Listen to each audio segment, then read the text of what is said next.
살다 보면 위축될 때가 있습니다. 제 마가복음 24번째 해야 되는데 예수님 십자가에 죽으시는 그 본문이거든요. 그래서 위축돼서 못하고 다른 걸로 하는데요. 특히 우리가 위축돼서 살아갈 때 이런 날이 있죠. 뭐 새로운 환경, 낯선 생활을 시작하게 됐을 때 뭐 그렇습니다. 이직을 한다든지 새롭게 뭐 취업을 한다든지 그렇죠. 제 개인적으로는 제가 언제 제일 멍청했을까 생각해 보면 군대에서 그랬던 것 같습니다. 제가 나중엔 잘했는데 처음에 좀 그랬어요. 제가 뭐 외동이고 저는 막 틀에 박힌 걸 잘 못 따라가요. 그래서 이 각을 맞춘다든지 남들이랑 발을 맞춰 걷는다든지 이게 저한테는 굉장히 힘든 일이었어요. 그래서 훈련소에 입소하면 제일 먼저 가르치는 게 뭐냐면 제식 훈련이라고 아시죠? 발을 뭐 쉽게 말하면 그런 겁니다. 남들이랑 발을 맞춰서 걷는 걸 가르쳐요.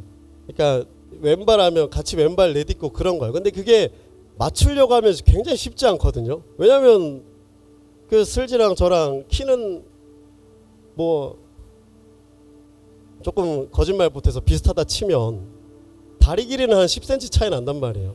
근데 그런 사람들이 다 모여있기 때문에 이 발을 맞추며 걷는다는 게 사실은 쉽지 않습니다. 이게 조교가 복창을 시키죠.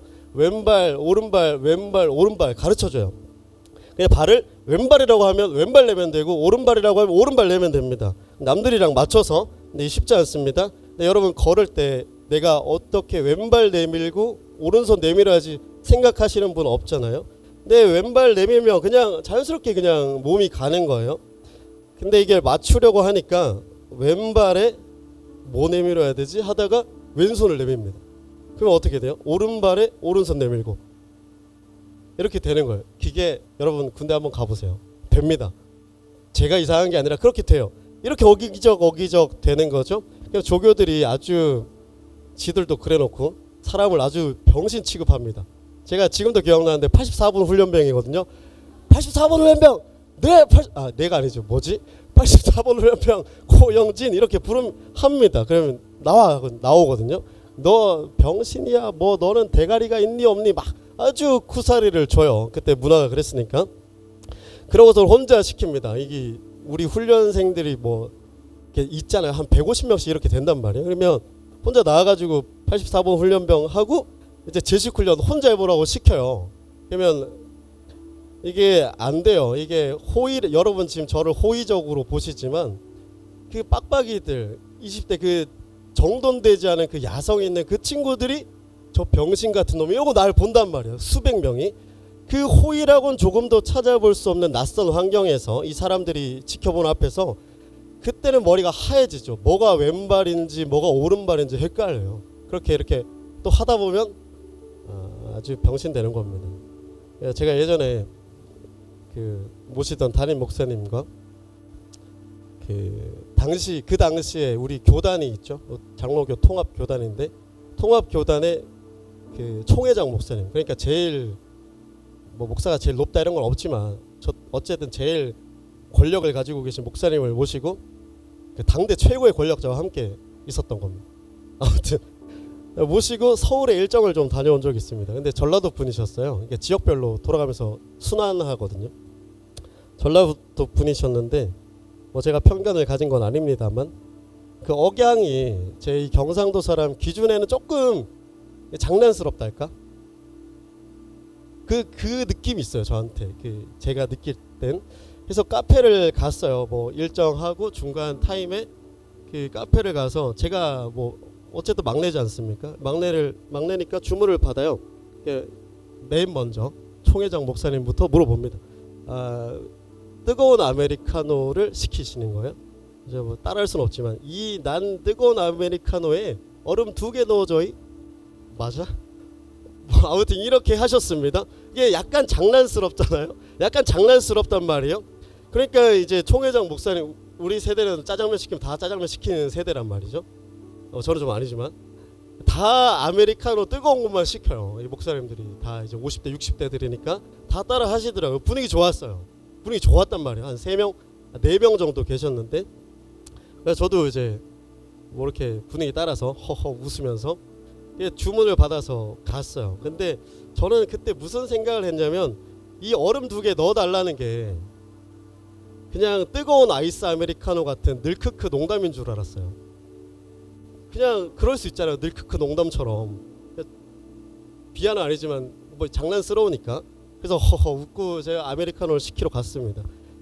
그래서 들고 갔더니 또 제가 또 놔드리면 잔 손잡이 오른쪽에 싹 놔드리거든요. 이 응대가 몸에 배어 있어요. 그래서 탁 놔드리는데 딱 드시더니 으이 하더니 음이 이거 얼음 2개 넣었어? 하시는 거예요. 저는 꿈에도 몰랐어요. 뜨거운 아메리카노에 얼음 2개를 넣는 사람이 있다는 걸 저는 몰랐습니다. 다들 제가 홀에 다시 가서 얼음 뭐 8개 받아와가지고 2개씩 넣어드렸어요. 그러니까 뜨거운 걸 먹고 싶어. 근데 너무 뜨거운 건 싫은 거예요. 그러니까 디테일 하시죠. 그래서 저는 그때 시겁했습니다. 입을 탁 대신 거예요. 나 인생 끝났다. 나 이제 출세길 막혔다.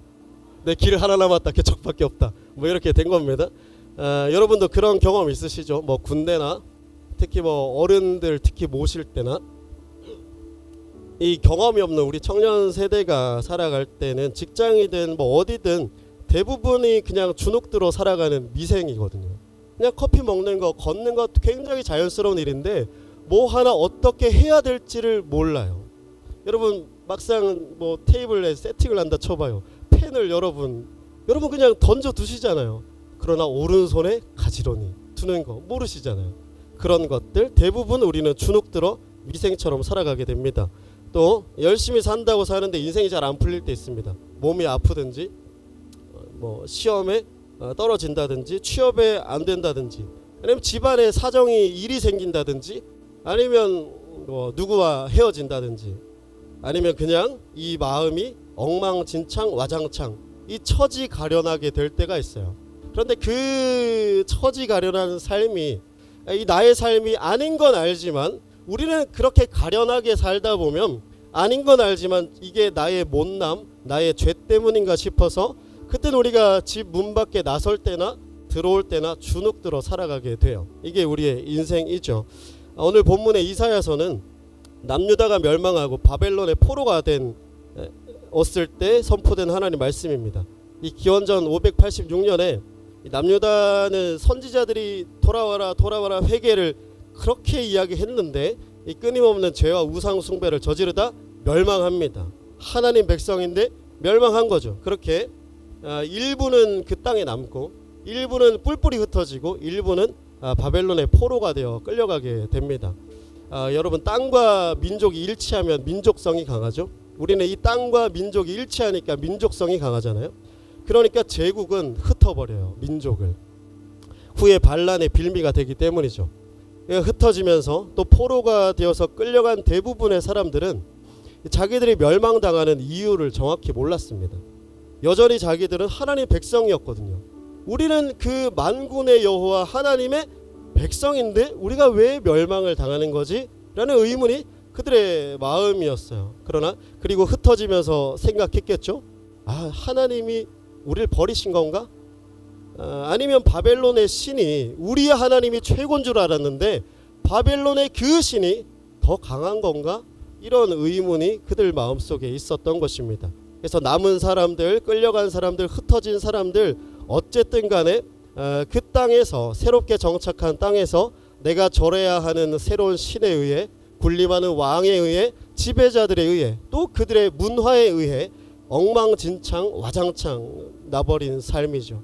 그러니까 그 땅에서 주눅들어 살아갈 수밖에 없는 처지였습니다.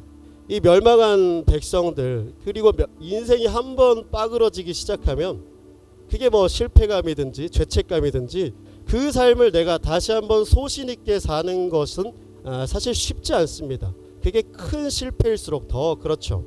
근데 4절에 이렇게 주님이 말씀하십니다. 내가 내 눈에 보배롭고 존귀하며 내가 너를 사랑하였은즉 내가 내 대신 사람들을 내어주며 백성들을 내 생명을 대신하게 하리니. 근데 오늘 본문에 포로돼서 이 주눅든 백성들, 그러니까 잘한 것 없는 백성들이죠.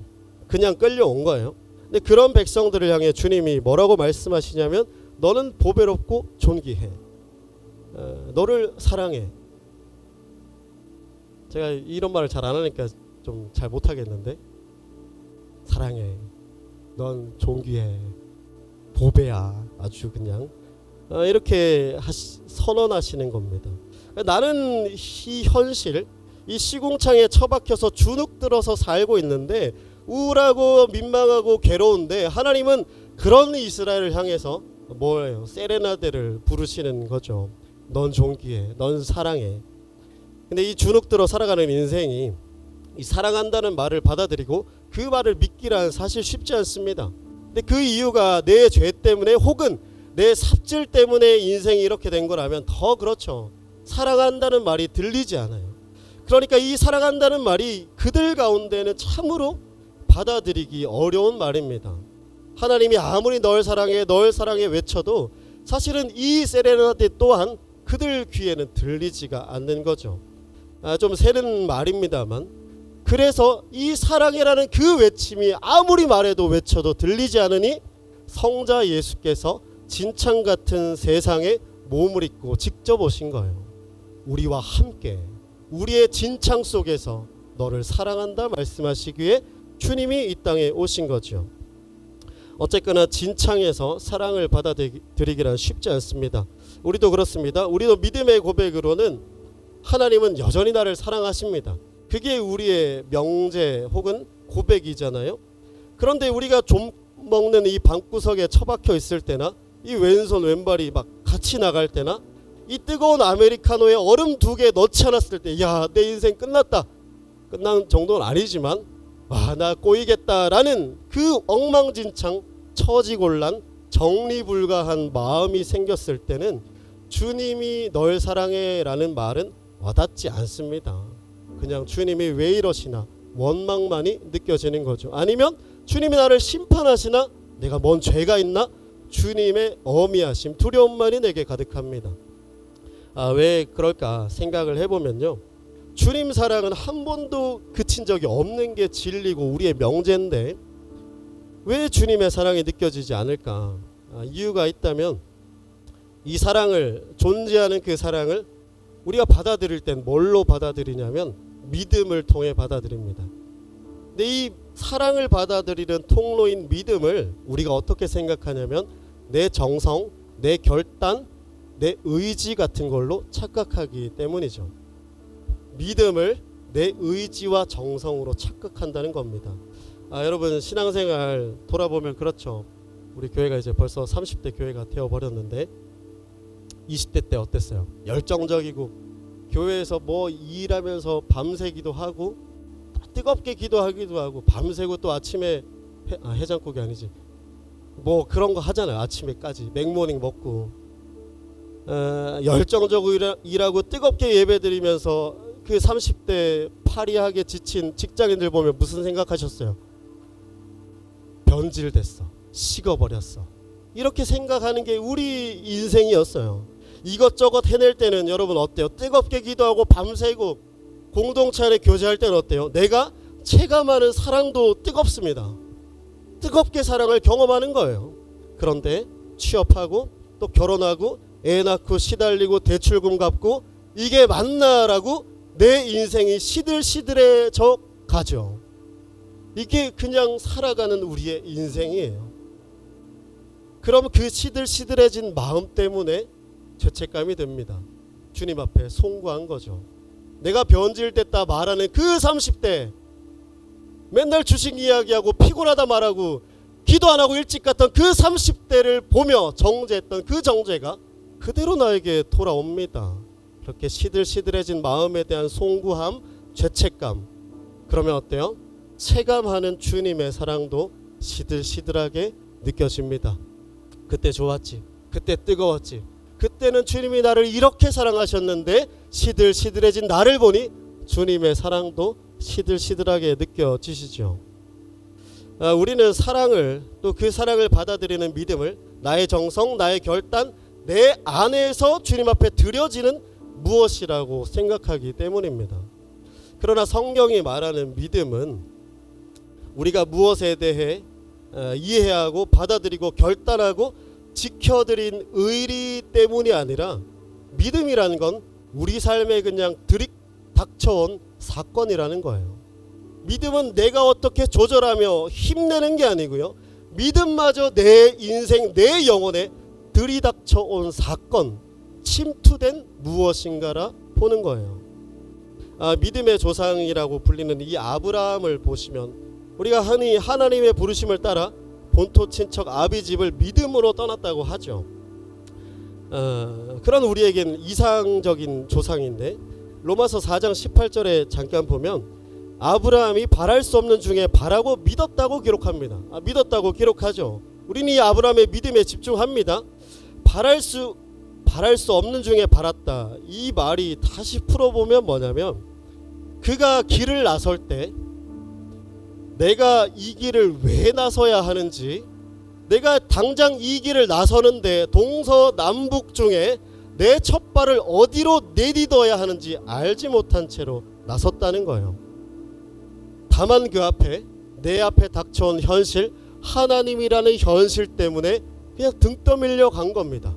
무엇을 알고 무엇을 기대하며 소망하며 확신하며 의지 가지고 결단하며 충성되게 힘 가지고 나간 게 아니라요.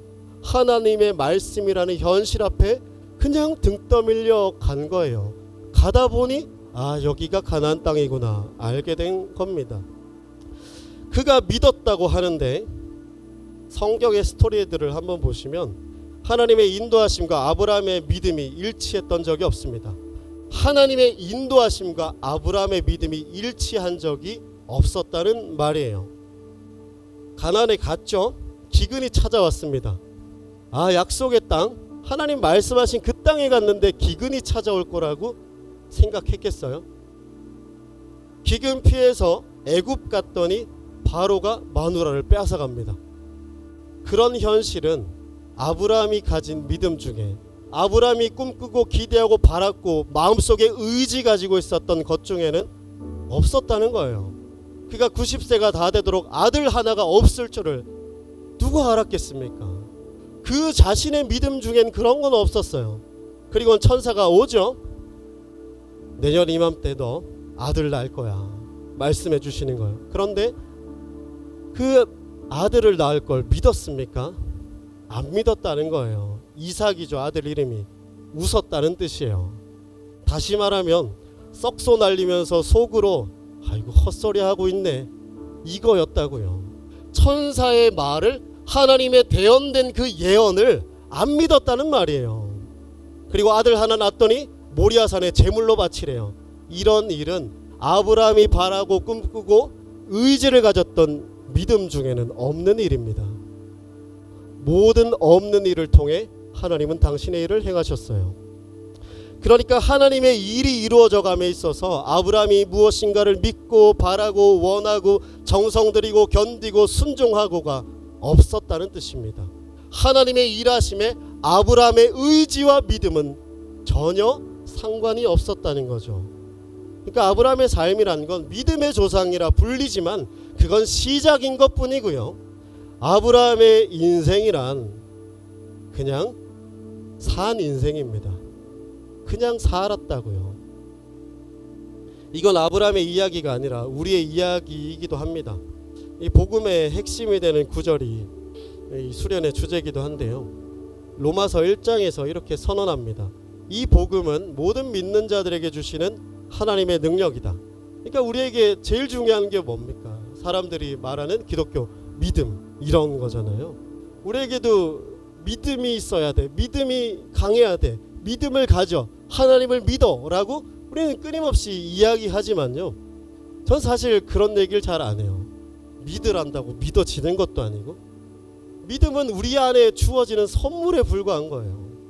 믿으라고 할 필요도 없고 믿을 때가 되면 주님이 집어넣어 주신 믿음으로 믿게 되는 그런 인생이에요.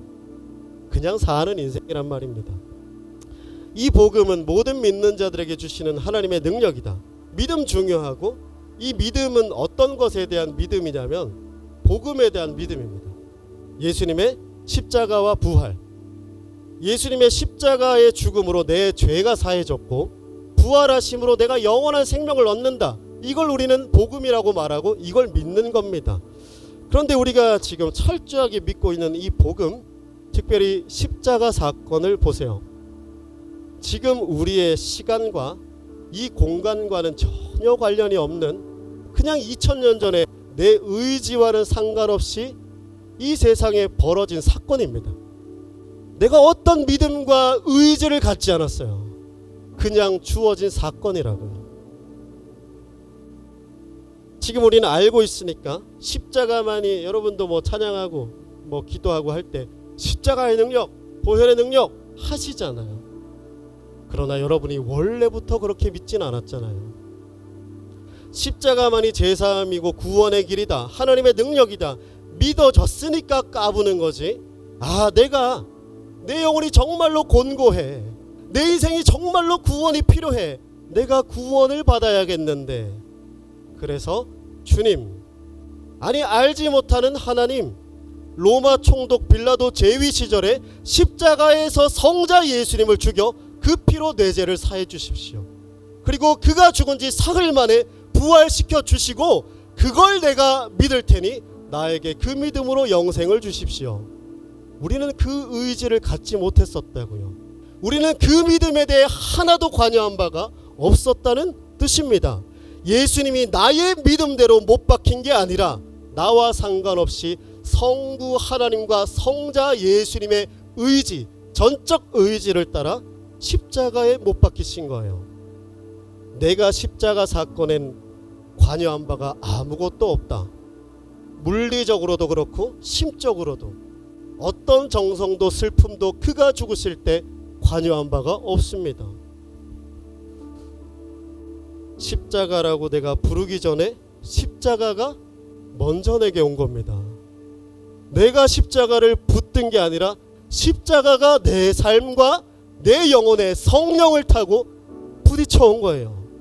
그리고 그 성령으로 침투된 십자가를 봤더니 이게 구원의 길이구나 믿어지더라는 거예요. 내가 붙들고 믿은 게 아니라 왔더니 이게 진실로 구원이구나 믿어지더라는 거예요.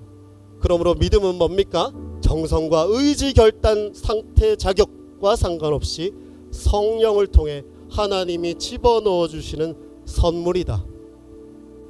그러므로 죄짓고 딱한 처지로 살아가는 이스라엘에게 하나님은 넌 보배야, 넌 존귀해, 넌 사랑해 라고 말씀하실 수 있죠. 그들의 믿음, 그들의 상태가 상관없이 원래부터 주님은 그들을 사랑하신 거예요. 그러니까 하나님이 이스라엘을, 그리고 우리를 사랑하시는 데 있어서는 우리의 학교나 직장이나 여러분의 인성 빠은 사람들도 있잖아요.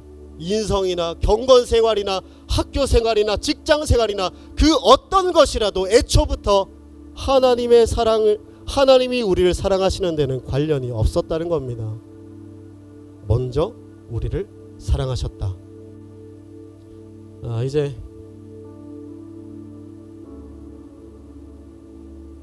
사랑에 대해서 이야기해보자면, 오늘 본문에 하나님이 이스라엘을 사랑하신다고 하는데 이스라엘 백성들이 잘해서 바벨론에 온 거 아니죠? 이 대단한 비전 가지고 치고 꺾고 헌신하고 무릎 꿇고 순종해서 온 게 아닙니다. 멋지게 내가 이 예루살렘이 좁아, 저 큰 땅 바벨론에 가서 내가 저 큰 성을 점령할 거야, 정복하러 온 거 아닙니다. 그냥 죄짓고 심판받고 약해 빠져가지고 성전의 기물 다 털리고 성전 무너지고 쪽팔리게 두들겨 맞으면서 온 겁니다. 우리가 믿음 있다고 이렇게 요즘 말로는 꺼드럭댄다고 하지만, 그러나 바벨론의 포로가 되어 살아가는 게 사실 우리 인생 아닙니까? 세상과 삶에, 그리고 돈, 여러가지 관계에 이리 치이고 저리 치여서 크신 주님, 우리가 능력의 주님 찬양하지만 키도 얼마 크지도 않은 직장 상사 무서워서 그냥 찍소리 한번 내지 못하고, 크신 하나님 섬긴다고 하지만 회사에 입사하기 위해, 아니면 학교에 들어가기 위해, 내 길이 열어지기 위해 누군가에게 고개 숙여야만 하고, 누군가에게만 나의 자존심 굽혀가며 나의 것들을 갈아놓고 참고 살아 주눅들어 살아야만 하는 것이 우리 바로 인생이에요. 쿵파치면 그냥 꼬꾸라지고요. 화나면 그냥 승질 내버리고, 우울하면 내팽개쳐버리고, 오늘 뭐 힘들었다고 그 엽떡 하나 시켜 먹고, 아니면 좀 시원한 것 좋아하시는 분들은 편의점에서 맥주 하나 몰래 사 마시고, 그냥 우리는 그렇게 사는 거잖아요. 대단하게 사는 것 아니고, 잘해서 여기에 있는 것 아니고, 그냥 여기에 있는 거잖아요. 저도 그래요. 저는 아직도 끈을 가지고 있습니다만, 저는 제가 뭐 되는 줄 알았습니다. 아니, 그러니까 뭐 잘생겼다 이런 게 아니라, 하나님 나라에서 저는 무엇인가 내 있다고 생각했어요. 뭐 지분이라고 말하면 좀 그렇지만, 그런데 요즘은 제가 느낍니다. 저는 그리고 내 삶은 아무것도 아닙니다. 아무것도 아니에요. 뭐 개척하고 나면 저는 자극추구형이기 때문에 뭐 환상적인 나라가 펼쳐질 줄 알았습니다. 막 하늘에서 뭐 불 내려오고, 뭐 네? 신령하게 살 줄 알았어요. 개척했는데 막 새벽기도 맨날 다니겠지? 막 성령 충만해가지고 막 장풍 쏘면 다 날아가는 거 아니요? 그런데 치열하고 막 헌신하면서 저는 제가 개척해서 나오면 저는 막 제가 우유 배달하고 쿠팡 오고 막 그럴 줄 알았어요. 치열하게. 내가 주님 나라 때문에 이렇게 삽니다.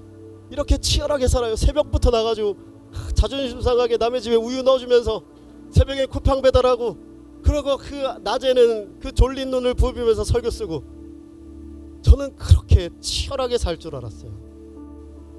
그렇게 헌신하며 주님께 뭔가 드린다고 생각했어요. 그런데 그런 거 없었습니다.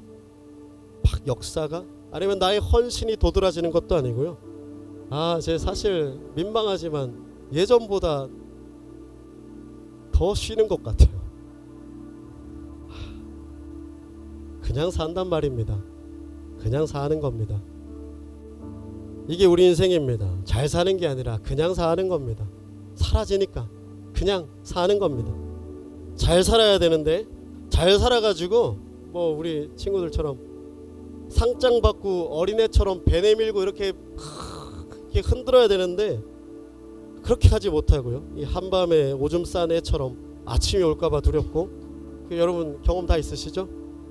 침대 밑에 몰래 버린 구몬 학습지 들킬까봐 엄마 아빠 눈을 마주치지 못하고, 구몬 선생님 너 구몬 어디 갔지? 모르겠는데요.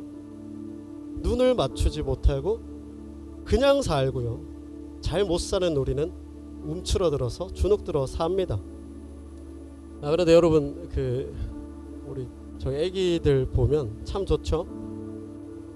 한 명 지금 멀리 계시는데, 여러분 금요일이나 주일이나 예배하러 들어오시면 사실상 제가 제일 가까이 있단 말이에요. 그러나 여러분은 저를 보지 않습니다. 보고 저한테는 막 지친 표정으로 이렇게 보다가 애기 보면 한단 말입니다. 돌고래를 쏴요. 나한테 쏴주면 얼마나 좋겠어. 목사님 하면 얼마나 힘이 나겠어요. 돌고래 쏴주면. 전 안 보이는 거죠. 그래서 예배를 찾아가서 예배 시간이 다 되도록, 금요일 주일 예배 시간이 다 되도록 58분이 되도록, 심지어 찬양을 해야 되는데도 다 되도록 애를 보고 있습니다. 그럼 속으로 좀 열받아요. 저는 사실 이렇게 뭐라 하지는 않는 스타일인데, 근데 그런 생각이, 이건 미안해요, 또 길어지는데 참 어떡하지. 그 애기를 보는데 저는 열이 받는단 말이에요. 다 됐어 시간이. 올라가가지고 좀 경건한 척이라도 좀 하고, 눈이라도 한 2분 감고 있어야지. 저래가지고 무슨 이 꼰대스러운 마음이 있단 말입니다. 그런데 그냥 문득 이렇게, 사실 몇 주 됐습니다. 몇 주 됐어요. 문득 이렇게 생각하고 기도하는데, 주님이 애기들을 사랑해주고 있다는 생각이 먼저 들었어요.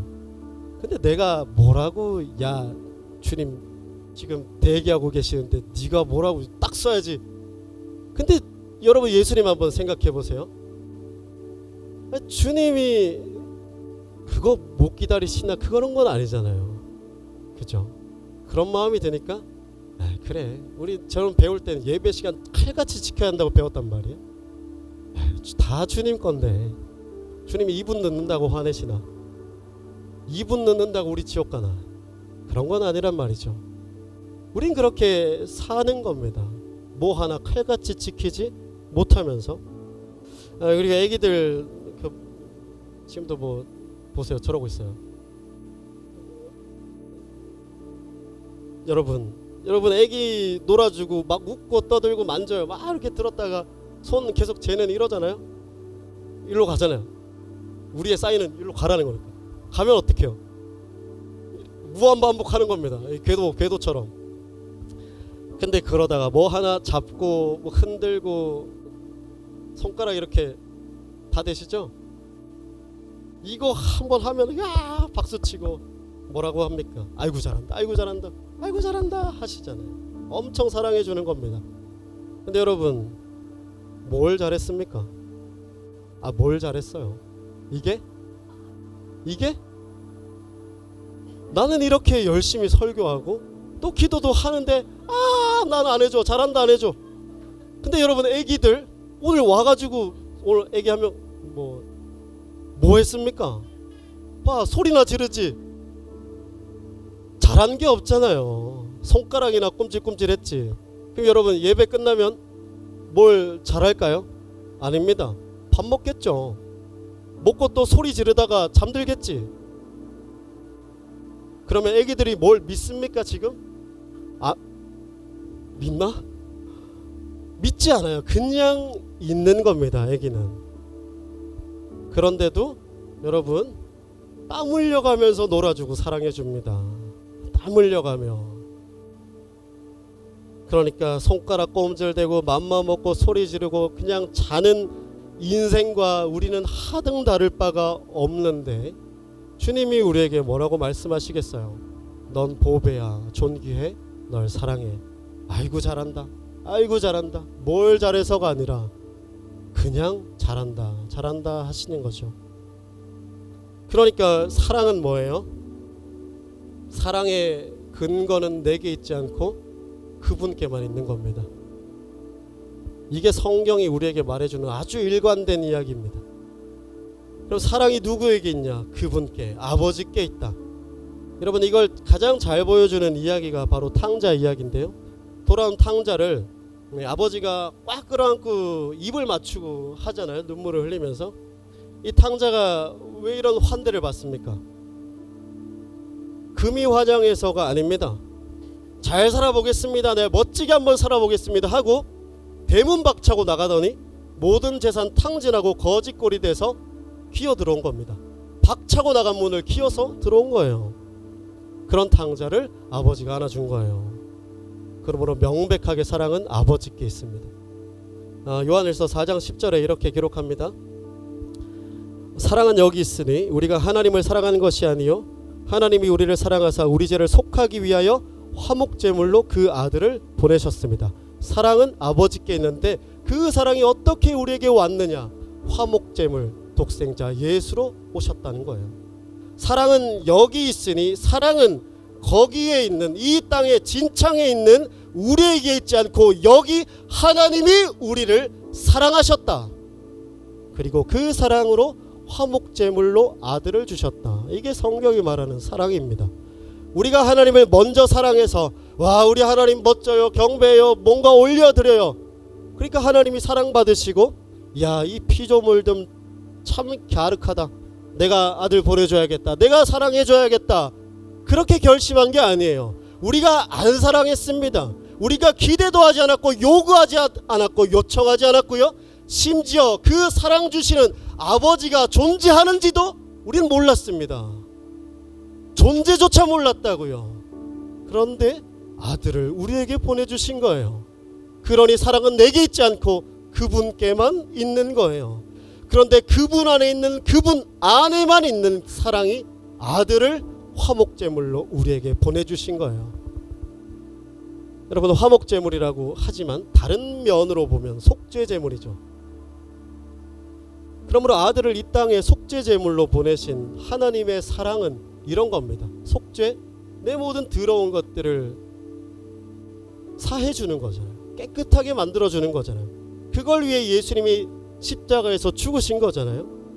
그러니 화목제물, 곧 속죄제물로 보내신 하나님의 사랑은 이런 거예요.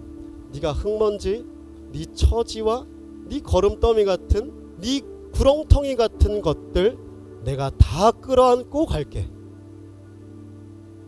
다 끌어안고 내가 갈게. 이게 예수님의 십자가 사건이죠.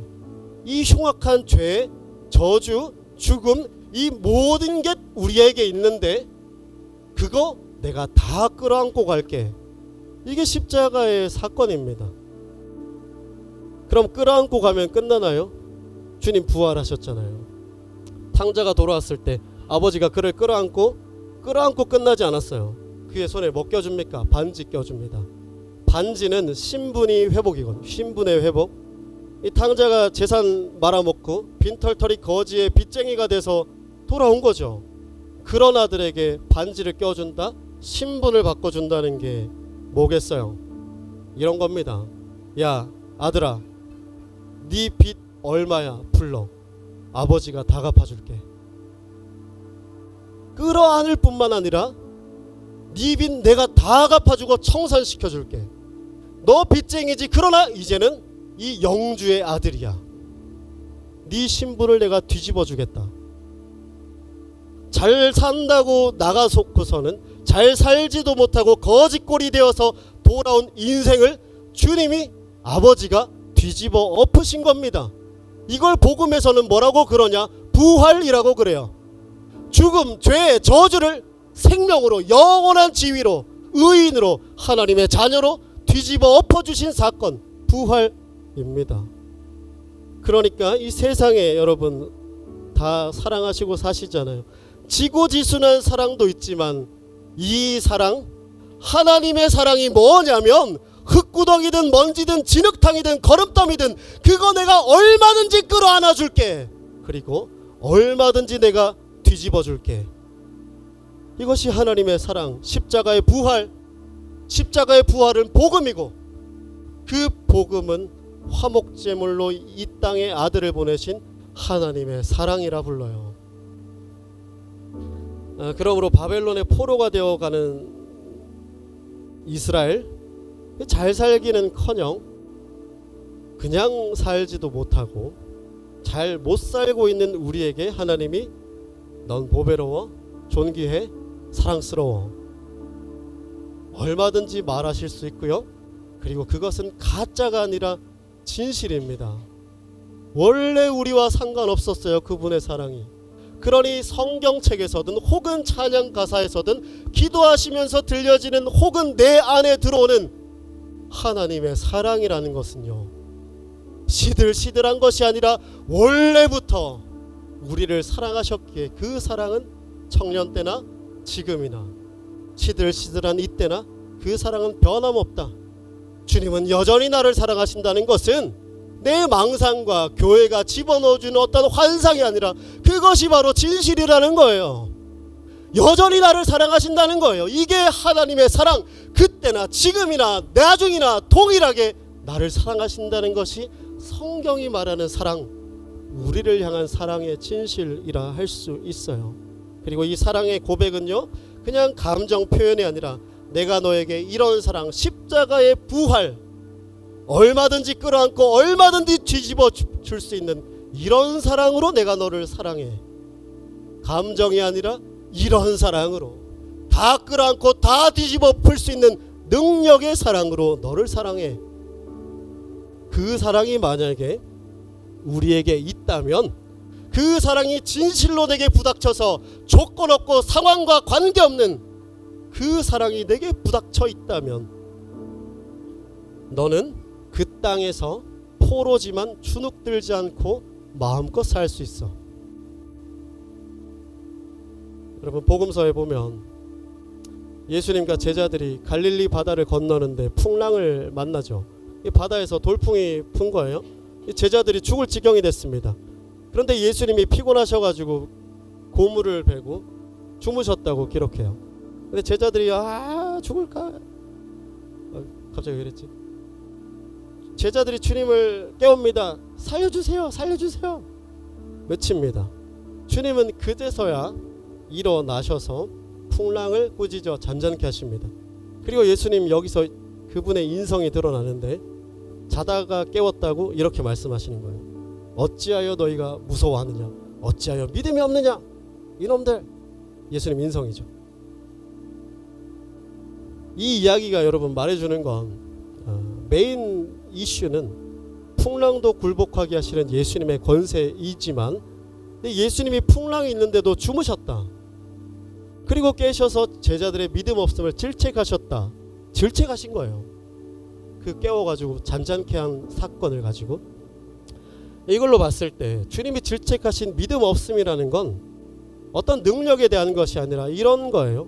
얘들아, 니네가 나 깨워서 풍랑이 지금 잔잔해졌지만 풍랑이 잔잔해지지 않았어도 너네 원래 안 죽었어. 너네 원래 안전했어. 왜냐하면 내가 이 배에 같이 있잖아. 니네가 죽고 사는 건 풍랑이 높이가 어떠함이 아니라 내가 같이 있었잖아. 그러면 너 안 죽는 거야. 안 죽는단 말이에요.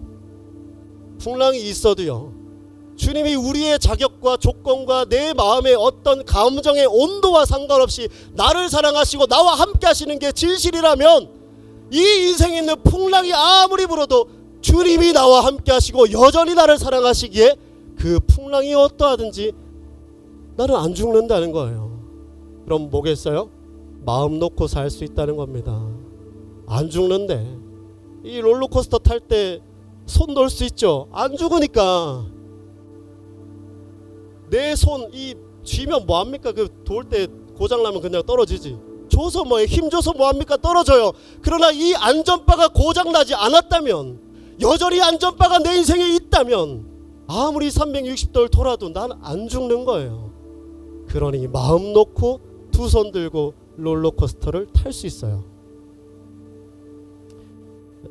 여러분 풍랑 중에 흔들릴 때 있죠. 인생 엉망이고 못나고 저처럼 그냥 사는 사람 어쩌겠어요. 그래도 주님이 나를 그냥 사랑하신다는데 주눅 들어도 배 내밀고 다니면서 마음껏 살아야 하겠습니다. 여러분 인생에 큰 풍랑을 만나는 이슈들이 있죠. 그때는 이게 이렇게 흔들려도 되나? 아니면 내가 이렇게 게으르게 살아도 되나? 아니면 내가 이렇게 기도 안 하고 사는 게 맞나? 괜찮죠. 괜찮습니다. 하나님이 사랑하신다는데 괜찮은 정도가 아니라요, 그 인생 못나 빠진 그냥 사는 그 인생 거기다가 하나님의 무한한 능력과 사랑, 이 사랑이라는 단어로 설명되지도 않는 하나님의 정열을 쏟아부어 그 인생을 영화롭게 하겠다. 이게 우리에게 주신 약속이에요. 모든 정열을 쏟아부어 네 인생을 내가 영화롭게 할 거야. 이게 성경과 주님이 우리에게 주신 약속이에요. 이게 그분이 그냥 살고 있는 우리를 향해 가지신 마음입니다. 저거 왜 저렇게 살지가 아니라 내가 모든 나의 정열을 동원해서 네 인생을 영화롭게 할 거야. 이게 그분의 마음. 그 마음이 여러분 얼마나 큰지 모릅니다. 얼마나 큰지 몰라요. 우리가 현실 문제 치여서 왜 극복 안 되지, 왜 열어지지 않지, 왜 돌파되지 않지, 언제까지지, 이런 문제에 치여서 하나님 보면요 참 갑갑하고 좁습니다. 그냥 그 안에 문제 안에 갇혀 사는 거죠. 그 갇혀 있을 때는 솔직한 말로 하나님 뭐 되나 싶어요. 그게 우리의 마음 심정이에요. 그런데 그냥 갇혀서 하나님 보지 말고 갇힌 그 울타리를 떠나 그분의 마음을 한번 보세요. 우리를 향한 주님의 마음이 얼마나 큰지 모릅니다. 그러니 주님 우리에게 본문을 통해 말씀하세요. 너는 포로 됐다고 너무 주눅들지 말고 네 인생 마음껏 살아라. 그냥 저냥 살기도 하고 또 못 살기도 하고 뭐 먼 나라 이웃 나라도 가고 이렇게 저렇게도 살아보고 헤매도 봤지. 파산하고 빚도 져봤지. 야 괜찮아. 내가 너 사랑하고 내 사랑으로 그거 다 끌어안아 줄게. 그리고 언젠가 좋은 날 오면 내가 그거 다 뒤집어 줄게. 그러니 너는 너무 마음 쓰지 말고 마음껏 마음 놓고 살아라. 이게 우리 하나님이 뭐 교조적으로는 모르겠습니다만 아버지의 마음으로 아들과 딸들에게 주는 주님의 마음이지 않을까 싶습니다. 여러분 우리를 향한 하나님의 마음 사랑이 얼마나 큰지 모릅니다. 여러분 문제에 갇혀서 이거 돌파해야지 이거 열어야지 이거 언제 끝나나 너무 갇혀있지 마시고요. 한번 넘어서 나를 향한 주님의 사랑이 얼마나 크신가. 이게 기가 막힌 거예요 여러분. 하나님은 기가 막힌 사랑으로 여러분을 사랑하십니다. 조금 더 이 사랑한다는 말을 잘해보고 싶은데 뭐 전 해본 적이 없으니까 안 돼요. 그러나 진실은 하나님은 여러분을 사랑하십니다. 그러니 여러분 마음 놓고 마음껏 사시기를, 그래서 그 사랑을 누릴 수 있는 저와 여러분 되시길 우리 주님의 이름으로 축복합니다.